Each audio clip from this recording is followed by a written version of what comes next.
Welcome back. Let's cross over immediately to the Kenya School of Government, where Acting Interior CS Fred Matiang'i is giving a keynote speech to national administration officers. Let's listen in now. I want to be honest and say I bring very warm greetings and regards from His Excellency, our President, who asked me to communicate his personal gratitude to you for the manner in which all of you good people worked so hard last year to deliver a credible exam. I agree with Professor Magoha that there is no way, none of us is good enough to mount an important national exercise such as we are about to embark on and do it on their own. Our national examinations are a government-wide effort. That's why we always bring together government agencies that are critical to this. First of all, we have 3 ministries that are involved in this: the Ministry of Interior and Coordination of National Government, working with the Ministry of Education and our colleagues at the Ministry of ICT. And this interdepartmental collaboration in government is necessary because there are various activities that have to be undertaken to ensure that we have credible exams in the final analysis.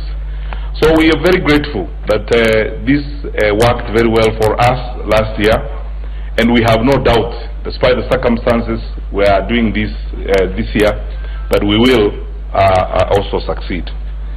Last year I said at many places when we opened the containers and closed the containers the evening together with our colleague teachers, that we are going to conduct the exams with a measure of military precision, that everything must go as planned and we must ensure that we do not let our children down. As adults, as parents, as professionals, the last thing you want to do is to let our children down. We will not, and we should not let our children down. We have 1.6 million of them sitting their exams. It's an important part of their life. It's an important stage in their education. It is our responsibility to ensure that we do not let them down, we do the right thing. I hope and pray we have a very solid collaboration with our colleagues at the Teacher Service Commission. We work well with the unions. We believe in consulting everyone and having everyone work together with us, because really this is about our country together, and we all have a role to play. We don't like leaving anyone out. Let's work together with everyone on board. And we've asked our education officials across the country, at all levels, at the regional level, at the county, at the sub-county level, to engage in constant consultations. Let's walk away from the mentality of trying to work on your own, in your own corner, that we work together. The silo attitude has not worked before. Every time we have attempted to work together, as we did last year, we have come out better, we have succeeded. And I'm going to encourage you that we need to work together at all levels, ensure that all the actors are involved in the discussions we are going to have. My colleagues from the Ministry of Education, you understand our change of policy, that we have to work very closely with our colleagues from the Ministry of Interior, especially the Deputy County Commissioners and the County Commissioners at the county level, all the way to the regional commissioners. So let's work together and ensure that we deliver on this. We are going to conduct and administer exams at a very interesting time. There is a lot of excitement in the air, and there's a bit of politics in the air. We're having a presidential election on the 26th of October. But I want to urge all of us to keep our eye on the ball. We have a very important exercise we are doing. Let's focus on this one. And all of you good people need to know, and I want to draw your attention to the circular that was done by the Teacher Service Commission. My sister and my colleague Nancy Masharia's circular, requiring that the teachers who are going to be involved in the officiating the elections on the 26th need to do so in consultation with their TSC directors and the directors at the counties. This is so that we don't get important critical role players in the exam process stuck in the conduct of elections. It's very important, and then we want to ask you, this is a message I want to give you, please share with our colleague teachers in the field, those who are interested in participating, and of course the IEBC draws the bulk of its officials from among us ourselves, but those who will be participating in that, please do so in consultation with your TSC county directors and the TSC sub-county directors, so that we are all clear that we don't get, as I said, our critical role players like the chief supervisors, chief invigilators, stuck up, in the electioneering at the expense of preparing, conducting rehearsals and being ready for the national examinations. And because of the environment in which we find ourselves, I want to ask you kindly that we be vigilant as we go forward. Let's be keen. Stay away from as much confusion as we can to ensure that our minds are clear and we are focused on the lives of our children and as they start preparing for exams. We will have about 419 deputy county commissioners and sub-county directors of education and education officers deployed to manage the 419 examination containers across the country. We have placed containers in new sub-counties that were created recently. But I need to emphasize that because some of those sub-counties were created late after we have done the logistics of how we are going to distribute the exams, we will not use those containers during this exam. We will use them in next year's exam. So the counties that were created recently, we will place, and actually we have placed containers in some of those sub-counties, but we will not use them this year because by the time they were created, we had already completed the mapping and the preparations for exams, and we do not want to cause confusion by opening up the packets and distributing the papers before they get to the containers they were designated. So the intention has been expressed. We have met the request of some of our teachers and principals who are interested in putting exams closer to them, but some of that administrative decisions came late, and we will have to live with the situation that we have until next year, when we will now do a new mapping, as it were. So I want to urge you all that please, the 419 containers we have across the country, the responsibilities between the sub-county directors and the deputy county commissioners, please be diligent in managing the containers the way you were last year, as it were. Although Mr. Osia said that we didn't have any problem with the deputy county commissioners, I don't like contradicting my technical colleagues, but I do not want to have an experience like I did when we had to organize to fly a key to Kirinyaga last year, because the deputy county commissioner had misplaced the key.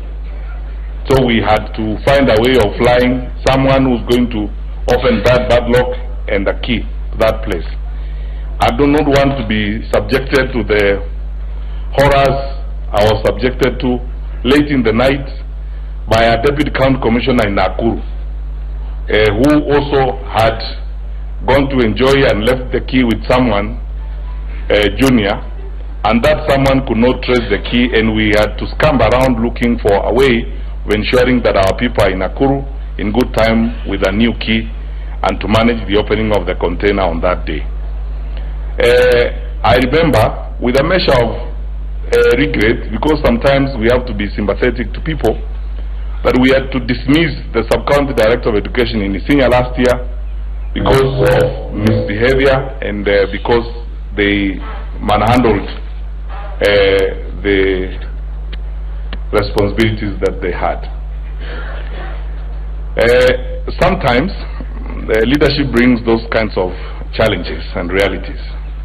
I do not want to feel like I'm threatening my colleagues or talking down to you, my good people, but we have to reach this agreement.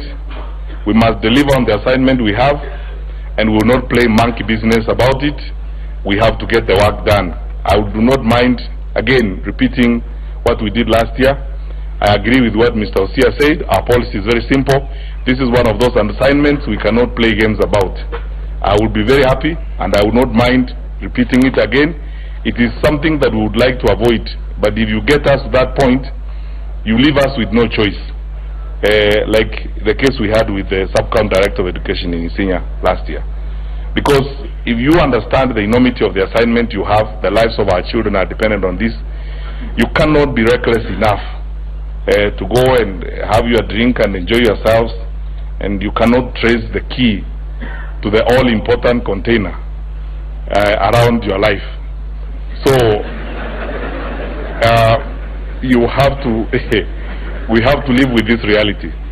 We'll call you to account, and we'll do so without mercy, because as Professor said, we are as strong as our weakest link, and if you are going to expose all of us on account of your irresponsibility, we should be responsible enough to get you out before you expose all of us, as it were.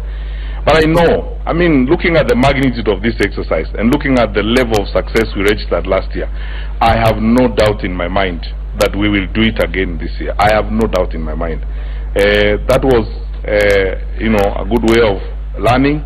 But again, quite frankly, we are talking about 419 containers. There wasn't a single breach.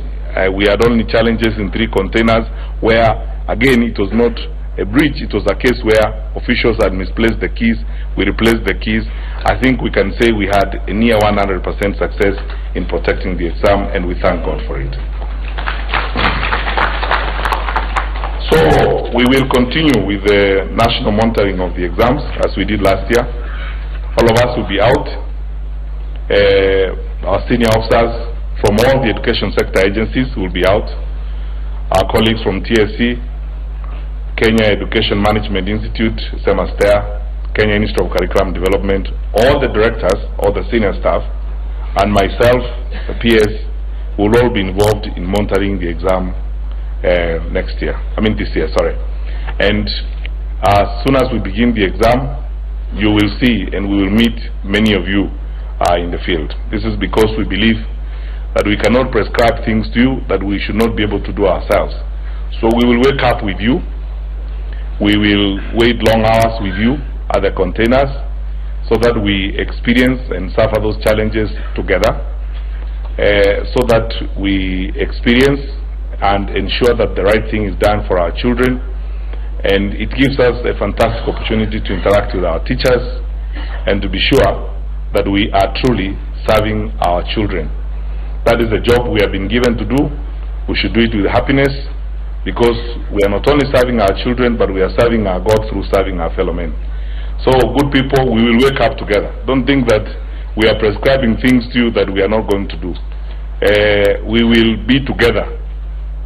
I don't know whether the sub-county director of Muhaya is here, Rwanda. Oh yeah, very good. I woke up with you at 3. I was there at 3 a.m. in the morning.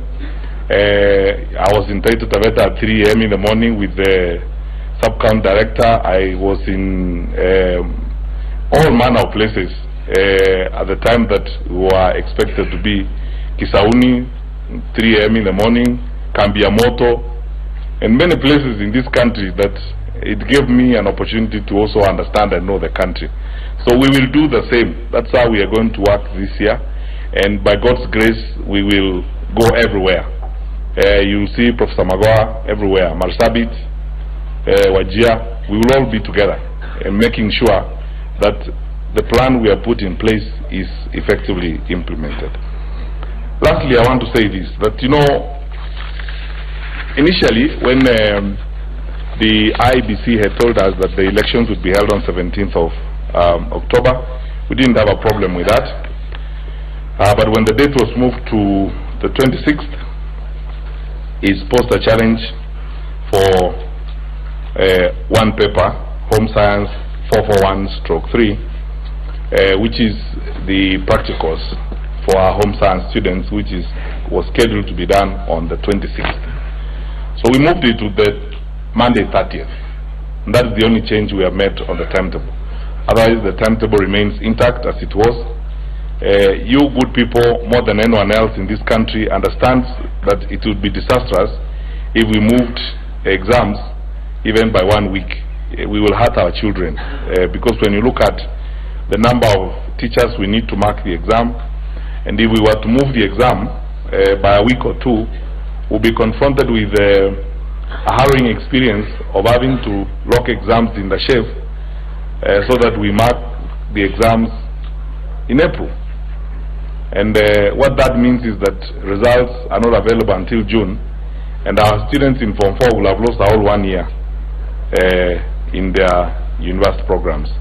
None of us wants to face that kind of nightmare. It's unfair to our children. We will not accept it. So we have agreed and resolved that we will stick with the timetable as it is. Whatever sacrifices must be made, we will make them to ensure that that timetable remains as it is, so that we don't hurt our children's progression. Same thing with KCPE. We cannot change the timetable, because if we do, it kicks hell, because it affects everything, including Form 1 selection, reporting of our children in Form 1, and so on. And you know, many teachers are involved in this exercise. So if we alter the timetable, we have very short timelines and very strict timelines to work with. So we don't want to disrupt the lives of our children, and I don't want to deal with the nightmare of having to relook at term dates in January. Because if you disrupt those dates, it will take almost 3 or so years to correct that and get it back to where it is.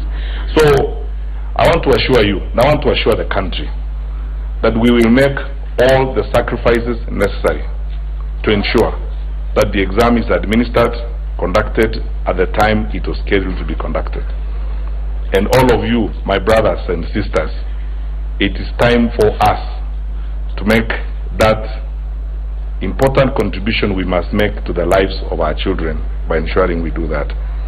Lastly, I wish us well, and I would like to assure us that you have all the support you need from the government to ensure that this exercise is a success. All of us, my colleague Joe Michel, the Minister for ICT, and myself are in constant communication. All the departmental planning and mobilization has been done. We are ready. We have no excuse at all, because we have even been given the money by the Exchequer that we need to conduct this exercise. So we do not have any excuse for failure. We are ready completely. We are sorted out, and because of the importance of this exercise, our leaders, led by the President himself, are keen to be sure that everything we need is provided to us, and we have it. So let's go forth and do the right thing for our country, work as effectively as we must, conduct these examinations with, as I said, a measure of military precision. Everything must go as planned. The papers will move to the containers on the dates and the hours they are meant to move. They will be received at the containers at the time we expect they will be received there. The recording, when the papers are distributed, must happen at the time we have agreed. NEC is going to issue the final circular on the times for picking the papers. The times must be followed, and the times for returning the papers must also be followed. We have worked the fine details, including when examiners are supposed to report where. Everything must go according to plan. We will not have anything disrupted. And we pray that by the grace of God, we are all kept by the Lord Almighty in good health, so that we can do this important exercise for the 1.6 million of our children. May God bless you, and thank you.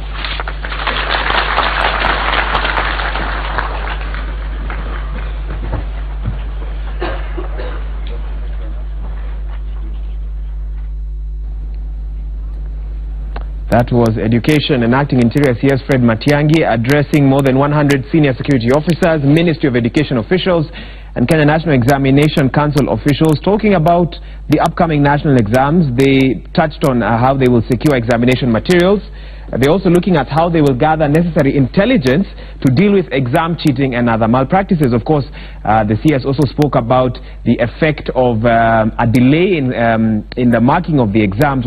So what sort of effect that would have for the students who would have to wait an extra year before they can join university and so forth. And before we carry on taking a look at what's happening across the country, we'll be giving you more pictures from Kisumu County. Let me engage my guest here in studio about what CS Matiang'i was talking about. I had Honorable Manzo, sorry about what happened a bit earlier on. We had a technical hitch, but nevertheless, you've had to listen to CS Matiang'i there. Your thoughts on the state of the nation, the elections, and the upcoming national examinations as well? Yes, the examination is taking place almost at the same time as repeat presidential elections, and lucky for the country, the two are not clashing, and that's why we are hoping things are going to be rectified quickly, so that we have the election on 26th, and that IEBC is cleaned up as expected from the court judgment. Everybody is pretending to be reading the same court judgment as the one we are aware of. What the amendments are doing are a mischief, in that you want to open up so that should there be a problem again, someone can be sworn as a president or can be announced as a president by different person. There is a reason why under the current law we have given responsibility to the Chief Justice. You cannot water down. Simply say, what if the Chief Justice is not there? Then there is a deputy. What if the commissioner in charge of IEBC is not there? What if Chebukati, for one reason or another, is not there? Then you have a vice.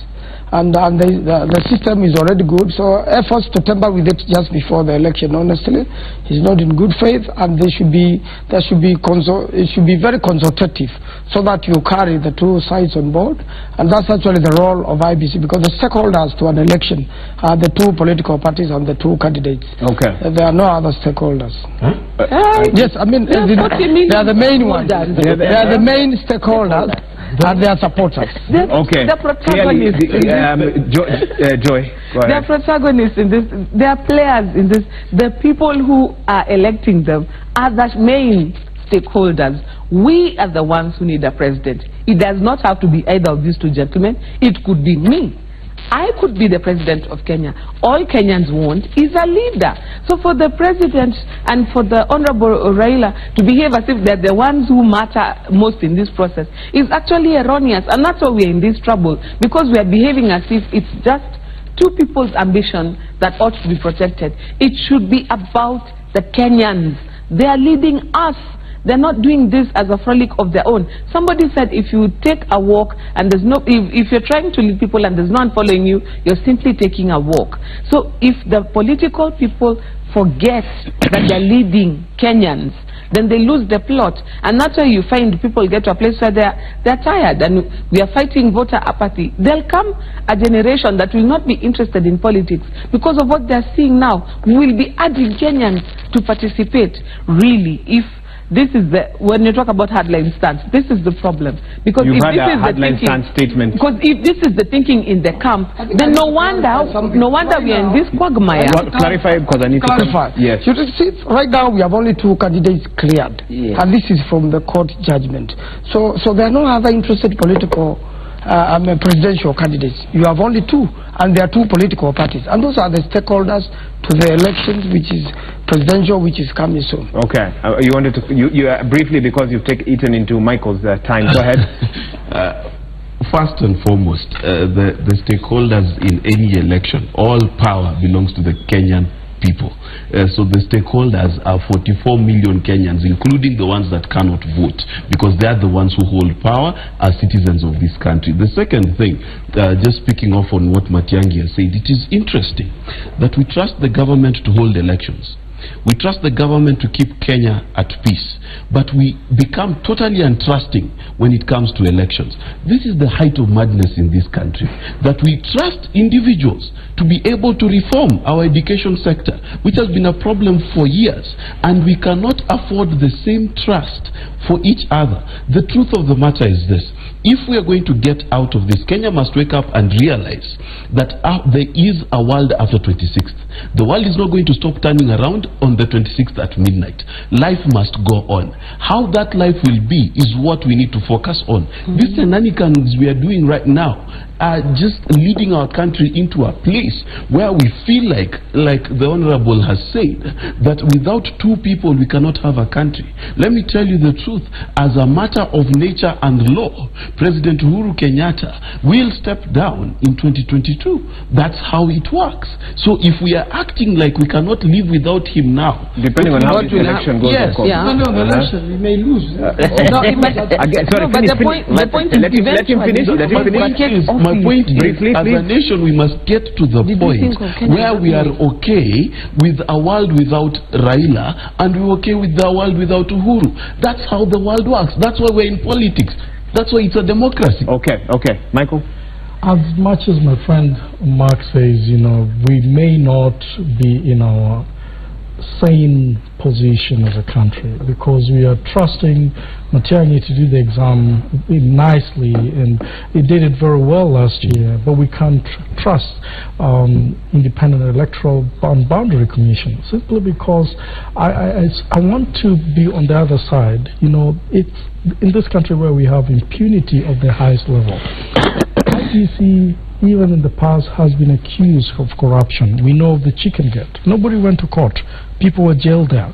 I think it is the problem in those independent institutions that are in the public layer, but nobody gets punished for it. As a result, people have thought that that's just their way, and they're being protected by the government of the day. And I believe that is why Kenyans are resenting on those specific independent bodies.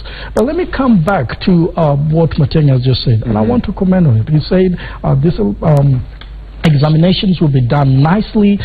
You know, in fact, he's used military precision. In other words, it will be timely, and he doesn't expect anything less. That has happened. It happened last year, and I know it's going to happen this year. And do you know what happened? When Matiang'i got into the Ministry of Education, the first thing he did is Kenya National Examination. In fact, the chairman was fired, and the CEO was fired. And that carried out some form of reforms. Restructure. And they saw the result. The result came out. But I want to warn you that perhaps we need to start rethinking our education calendar in this country.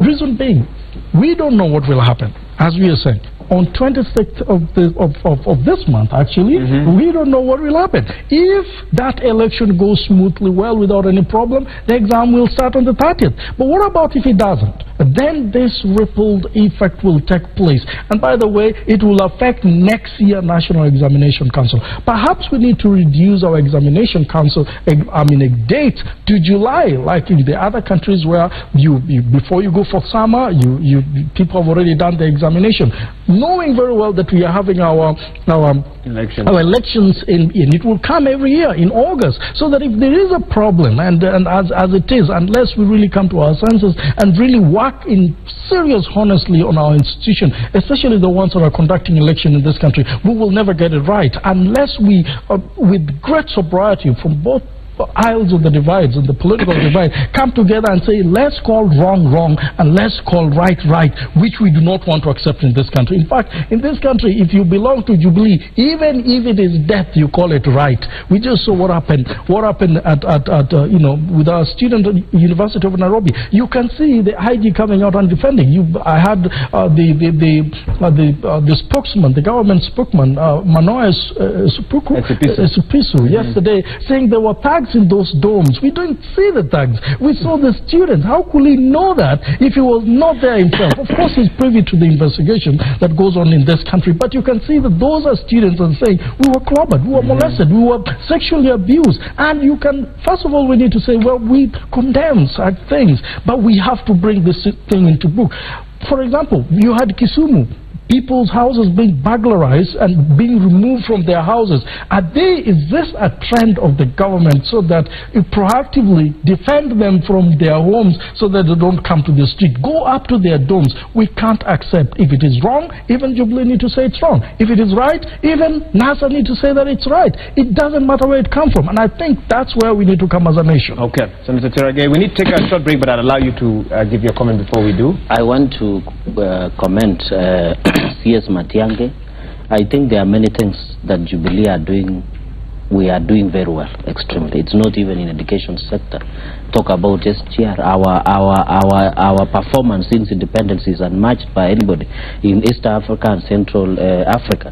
So it means I want to, of course, to see these exams are done, and we want to. The problem is that some politicians were saying children will not die if they don't do elections, if they don't do exams. So we are also telling them elections will come on 26. It will be very peaceful. Elections will be done, and I want to insist that the reason some of these reforms we want to push in Parliament is to ensure we fortify IEBC.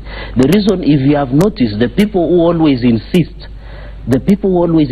for dialogue are the NASA, because Raila is an expert in Usumukata government.